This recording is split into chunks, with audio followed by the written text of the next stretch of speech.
apart Iran's allegations that they were able to move that enriched uranium away from that site several days before those strikes happened. The president is saying that's simply just not possible. They are in full court press mode here, trying to push back on that leaked information. At the same time as the IAEA has just been told by the Iranian parliament that they are no longer welcome in Iran, predicated on that still being approved by the top brass in Iran, the IAEA is saying that centrifuges at Fordow may no longer be operational, which is a very big deal that we're getting this update from the IAEA.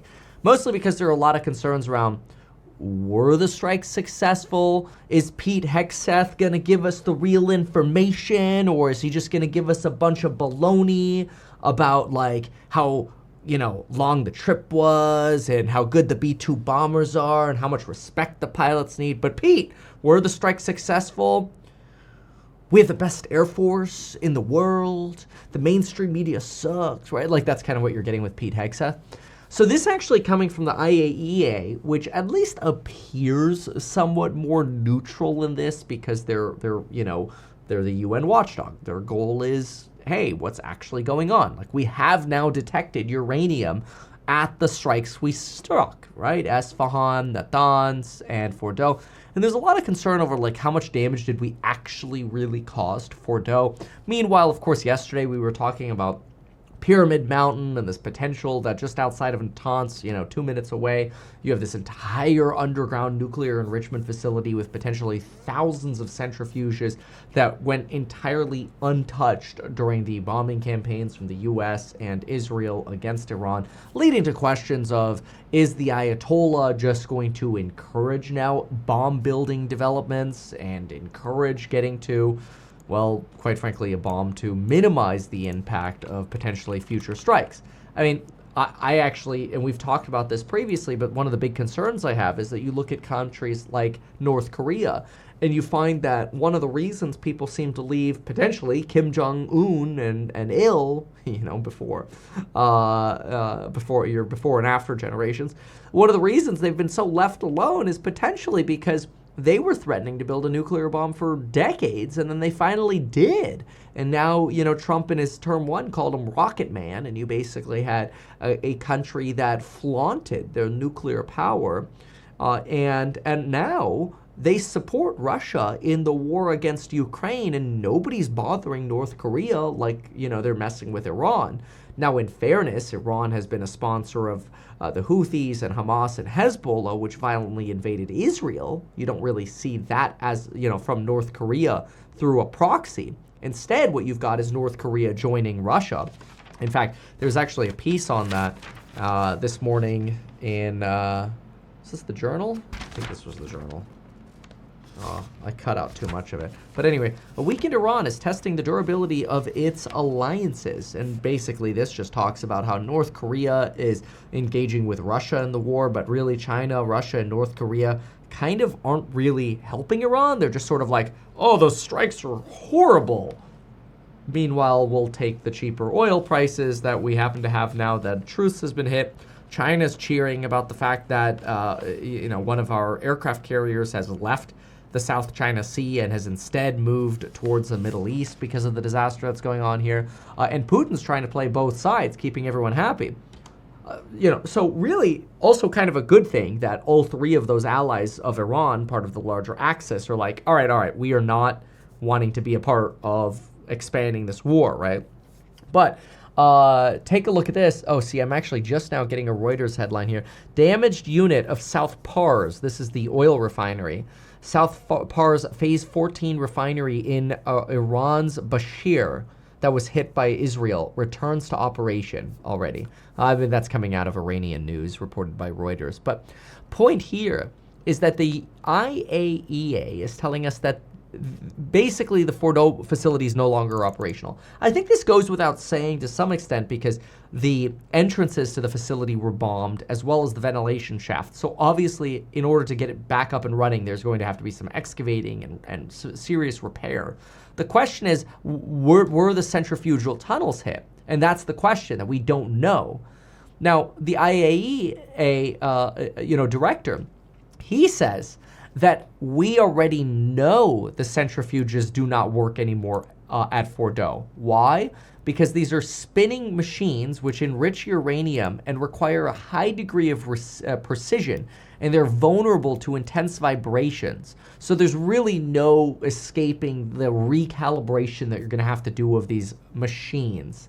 Now, the downside of this assessment is that they may not be working today, but if the centrifuge, alleys or batteries or whatever you want to call them, weren't actually hit, then it's possible that Iran could move to bring them back online once they excavate Fordo and actually fully assess the damage. He does also say that it's too much to assert that Iran's nuclear program has been wiped out, noting that not all of the nuclear sites had been struck. Remember Pyramid Mountain, we talked about that in detail yesterday, and some of the dangers of these other sites that are rapidly expanding and have been expanding since Donald Trump withdrew from the JCPOA. And then, of course, Iran started backing away from their commitments since, even though there could still be some international effect, you really need the United States to play enforcer in sort of those sort of partnership roles. People don't like that, though. They don't want to hear that the U.S. is sort of the world's cop. But anyway, then yesterday you did also have the CIA director issue a letter saying that the strikes did indeed severely damage Iran's nuclear program. I take issue with this somewhat because usually the CIA does not issue public statements like this. And the fact that they are kind of suggests that Donald Trump's knee-bend puppet is just writing a letter because Donald Trump asked him to. So I don't really believe this assessment. I believe the IAEA guy a little bit more, certainly, than Hegseth or the CIA director. Especially since we don't yet have detailed assessments. Hegseth this morning in his press conference was like, well, short of us going on the ground to give you more information, we can't give you more information. By the way, have I told you how great our pilots are? They flew for 36 hours straight. We're getting like the Gavin Newsom hand gestures. Perhaps decades, depending on the type of activity, is what the IAEA director says in terms of how far Iran's nuclear program was set back. That would be amongst the bullish assessments, but it kind of shows you this range of assessments that we're getting. We're getting, oh yeah, the Iranians have been set back weeks to decades. Okay.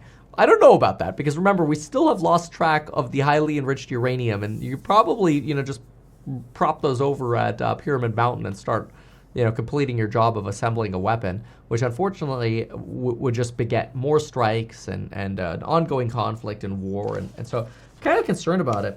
I'd like to, what I'd really like is to see just a written deal between the Ayatollah, like a peace deal between the Ayatollah, Israel, and the U.S. I feel like at this point, unfortunately, that's too much to ask. At the same time, you've also got this talk about the United Kingdom's going to buy a bunch of our F-35 jets. And when I say a bunch, I mean 12. These F-35s can also carry nuclear weapons. I think it's actually interesting because it just shows that our defense industry, they're the ones who make a lot of money in these contracts.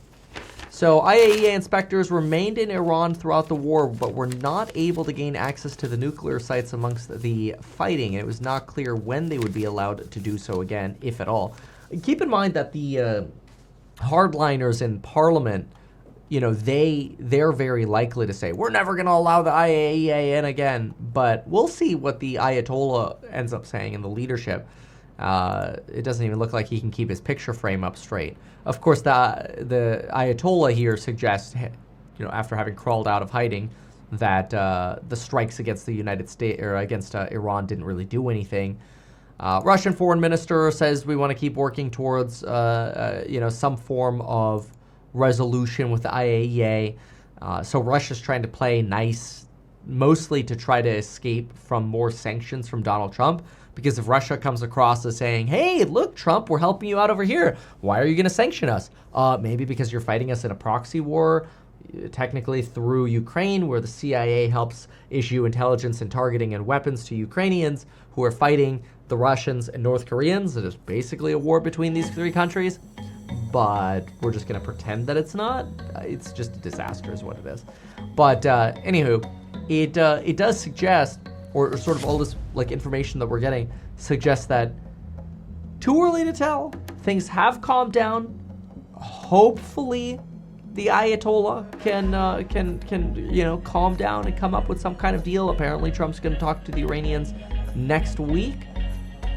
But I guess we'll have to wait and see. Why not advertise these things that you told us here? I feel like nobody else knows about this. We'll try a little advertising and see how it goes. Congratulations, man. You have done so much. People love you. People look up to you. Kevin Paffrath there, financial analyst and YouTuber. Meet Kevin. Always great to get your take.